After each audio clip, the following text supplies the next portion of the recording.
এই ইংলিশে টাইটেল নেওয়ার পরে আমরা কি করি, ইংরেজিতে আমরা কমা চিহ্ন দেই অথবা এখান থেকে একটা ফুল স্টপ দেই, দিয়েই কিন্তু আমরা তারপরে বাংলা লিখে এইভাবে আমরা শেষে একটা দাড়ি চিহ্ন দিয়ে আমরা ভিডিওকে আপলোড করে দেই।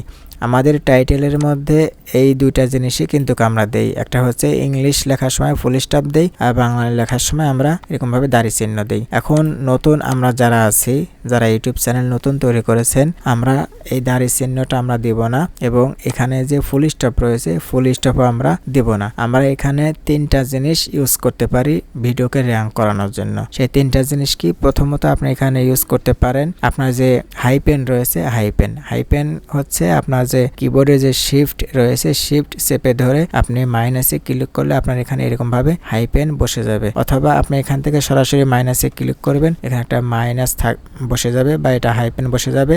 অথবা আপনি চাইলে এখান থেকে যে প্লাস আইকন রয়েছে, এই প্লাস আইকনে শিফট ক্লিক করে প্লাসে ক্লিক করলে আপনার এখানে প্লাস আইকন বসে যাবে, আর সরাসরি প্লাস আইকনে ক্লিক করলে এখানে একটা সমান চিহ্ন বসে যাবে।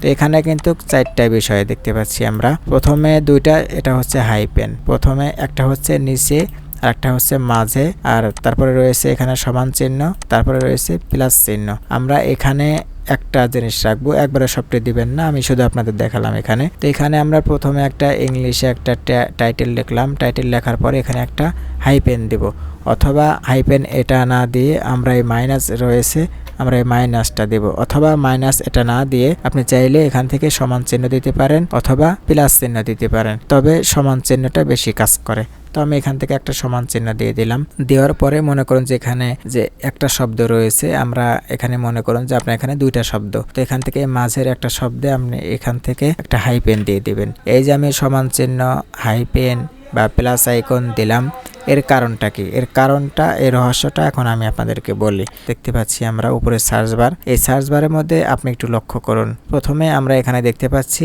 এই যে এখানে একটা সমান চিহ্ন রয়েছে, তারপরে এখানে আমরা দেখতে পাচ্ছি একটা হাইপেন রয়েছে, এখানে একটা হাইপেন রয়েছে, এখানে একটা সমান চিহ্ন রয়েছে, এখানে সমান চিহ্ন, এখানে হাইপেন, অর্থাৎ একটা দুইটা শব্দের পরেই এখানে হাইপেন, সমান চিহ্ন এবং এমনকি এখানে প্লাস আইকনও রয়েছে। এই যে হাইপেন রয়েছে, সমান চিহ্ন রয়েছে। আপনি যদি খেয়াল করেন কোনো ওয়েবসাইট বা গুগলে গিয়ে যদি আপনি কোনো কিছু সার্চ করেন, সার্চ অপশনে যে বড় লিঙ্কটা থাকে সেই লিঙ্কের মধ্যে আপনি দেখবেন যে প্লাস আইকন, সমান চিহ্ন এবং আপনার যে হাইপেন, এই হাইপেনগুলো একটা দুইটা শব্দ পরপর কিন্তু এগুলো অটোমেটিক চলে আসে। এইগুলো দেওয়ার কারণ হচ্ছে এটাই, আপনি যখন টাইটেলটা দিবেন, টাইটেল দেওয়ার পরে আপনার যে এই যে টাইটেলটা আপনি দিয়েছেন, টাইটেল দেওয়ার পরে সমান চিহ্ন দিয়েছেন, এই সমান চিহ্নটা দিয়ে মানুষ যখন সার্চ করবে তখন আপনার এই টাইটেল বা আপনার এই ভিডিওটা ওই সার্চের সাথে চলে আসবে। যখন আপনি হাইপেন দিবেন, যারা হাইপেন দিয়ে সার্চ করে, এরকম ভাবে গুগলে যারা সার্চ করে হাইপেন দিয়ে, এই হাইপেন অথবা সমান চিহ্ন অথবা প্লাস আইকন এইগুলো দিয়ে যারা সার্চ করবে তাদের সাথে আপনার ভিডিওটা চলে আসবে।